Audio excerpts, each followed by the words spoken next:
ओम नमः शिवाय।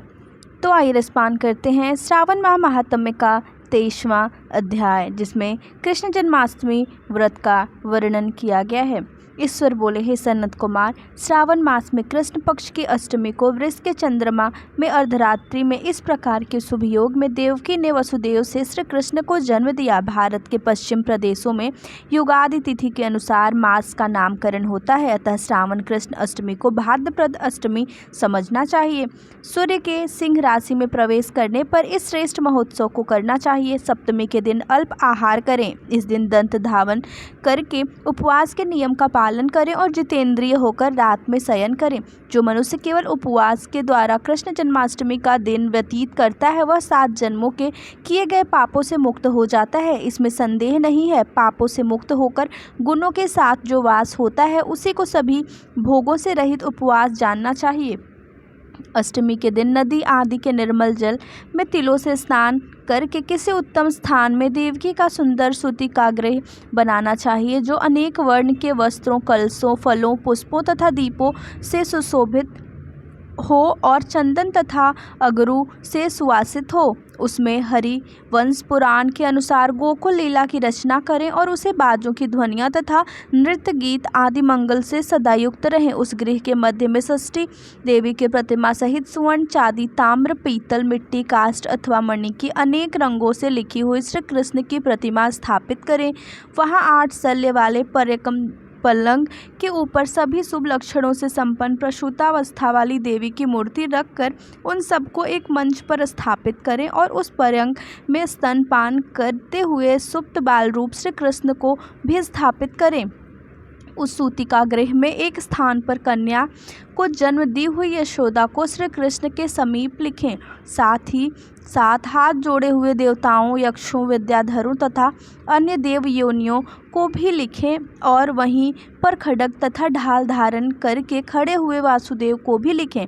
इस प्रकार कश्यप के रूप में अवतीर्ण वसुदेव जी, अदिति स्वरूपा देवकी, शेषनाग के अवतार बलराम, अदिति के ही अंश से प्रादुर्भूत यशोदा, दक्ष प्रजापति के अवतार नंद, ब्रह्मा के अवतार गर्गाचार्य, सभी अप्सराओं के रूप में प्रकट गोपिका वृद्ध देवताओं के रूप में जन्म लेने वाले गोपगण, काल नेमी स्वरूप कंस, उस कंस के द्वारा ब्रज में भेजे गए वृषासुर, वत्सासुर, कवल, यापीड, केसी आदि असुर, हाथों में शास्त्र लिए हुए दानव तथा यमुनादह में स्थित काली नाग, इन सबको वहाँ चित्रित करना चाहिए। इस प्रकार पहले इन्हें बनाकर श्री कृष्ण ने जो कुछ भी लीलाएं की हैं, उन्हें भी अंकित करके भक्ति परायण होकर प्रयत्नपूर्वक 16 उपचारों से देवकी इस मंत्र के द्वारा उनकी पूजा करनी चाहिए। वेणु तथा वीणा की ध्वनि के द्वारा गान करते हुए प्रधान किन्नरों से निरंतर जिनकी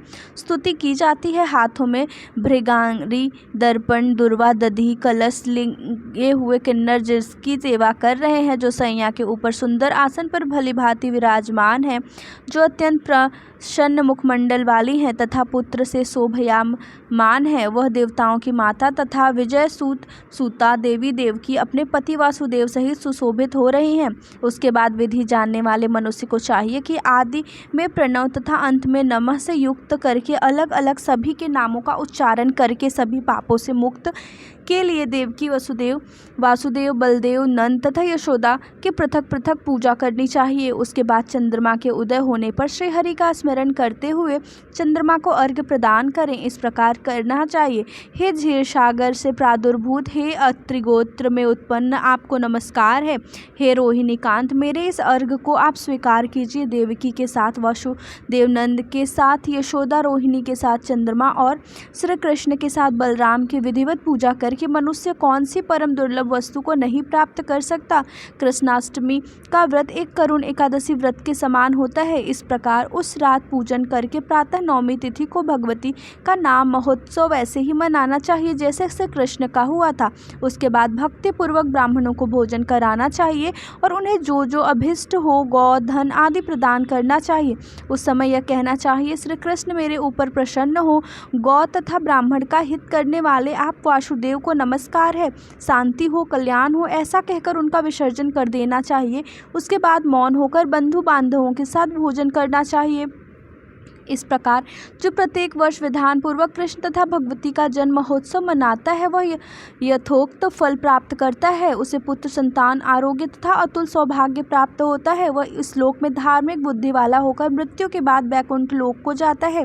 हे सनत कुमार, अब इसके उद्यापन का वर्णन करूँगा। इसे किसी पुण्य दिन में विधि पूर्वक करें। एक दिन पूर्व एक बार भोजन करें और रात में हृदय में विष्णु का स्मरण करते हुए शयन करें। इसके बाद प्रातः काल संध्या आदि कृत्य संपन्न करके ब्राह्मणों स्वचित वाचन कराएं और आचार्य का वरण करके ऋजुओं की पूजा करें। इसके बाद वित्त साठ्य में रहित होकर एक पल अथवा उसके आधे अथवा उसके भी आधे पल सुवर्ण की प्रतिमा बनवानी चाहिए और इसके बाद रचित मंडप में मंडल के भीतर ब्रह्मा आदि देवताओं की स्थापना करें। इसके बाद वहां तांबे अथवा मिट्टी का एक घट स्थापित करें और उसके ऊपर चांदी या बांस का एक पात्र रखें। उसमें गोविंद की प्रतिमा रखकर वस्त्र से आच्छादित करके व्यक्ति 16 उपचारों से वैदिक तथा तांत्रिक मंत्रों के द्वारा विधिवत पूजन करें। इसके बाद शंख में पुष्प फल चंदन तथा नारी केल फल सहित शुद्ध जल लेकर पृथ्वी पर घुटने टेक कर यह कहते हुए देवकी सहित भगवान श्री कृष्ण को अर्घ्य प्रदान करें। कंस के वध के लिए, पृथ्वी पर भार उतारने के लिए, कौरवों के विनाश के लिए तथा दैत्यों के संहार के लिए आपने अवतार लिया है। हे हरे, मेरे द्वारा प्रदत्त इस अर्घ्य को आप देवकी सहित ग्रहण कीजिए। इसके बाद बुद्धिमान को चाहिए कि चंद्रमा को प्रउक्त विधि से अर्घ्य प्रदान करें। पुनः भगवान से प्रार्थना करें, हे जगन्नाथ, हे देवकी पुत्र, हे प्रभु, हे वसुदेव पुत्र, हे अनंत, आपको नमस्कार है। भवसागर से मेरी रक्षा कीजिए। इस प्रकार देवेश्वर से प्रार्थना करके रात्रि में जागरण करना चाहिए। पुनः प्रातःकाल शुद्ध जल में स्नान करके जनार्दन का पूजन खीर, तिल और घृत से मूल मंत्र के द्वारा भक्ति पूर्वक 108 आहुति देकर पुरुषोक्त से हवन करें और पुनः इदम विष्णुवी चक्र में इस मंत्र से केवल घृत की आहुतियाँ देनी चाहिए। पुनः पूर्णाहुति देकर तथा होम से संपन्न करने के अनंतर आभूषण तथा वस्त्र आदि से आचार्य की पूजा करनी चाहिए। उसके बाद व्रत की संपूर्णता के लिए दूध देने वाली सरल स्वभाव वाली बछड़े से युक्त उत्तम लक्षणों से संपन्न सोने की सींग, चांदी के खूर, कांस्य की दोहनी, मोती की पूंछ, ताम्र की पीठ तथा सोने के घंटे से अलंकृत की हुई एक कपिला गौ को वस्त्र से आच्छादित करके दक्षिणा सहित दान करना चाहिए। इस प्रकार दान करने से व्रत संपूर्णता को प्राप्त होता है। कपिला गौ के अभाव में अन्य गौ भी दी जा सकती है। इसके बाद ऋजु को यथा योग्य दक्षिणा प्रदान करें। इसके बाद 8 ब्राह्मणों को भोजन कराएं और उन्हें भी दक्षिणा दें। पुनः सावधान होकर जल से परिपूर्ण कलश ब्राह्मणों को प्रदान करें और उससे आज्ञा लेकर अपने बंधुओं के साथ भोजन करें। हे ब्रह्मपुत्र, इस प्रकार व्रत का उद्यापन कृत्य करने पर वह बुद्धिमान मनुष्य उसी क्षण पाप रहित हो जाता है और पुत्र पौत्र से युक्त तथा धन धान्य से संपन्न होकर बहुत समय तक सुखों का उपभोग कर अंत में वैकुंठ प्राप्त करता है। इस प्रकार से स्कंद पुराण के अंतर्गत ईश्वर सनत कुमार संवाद में श्रावण महात्म्य में कृष्ण जन्माष्टमी व्रत कथन नामक 23वां अध्याय पूर्ण हुआ। ओम नमः शिवाय।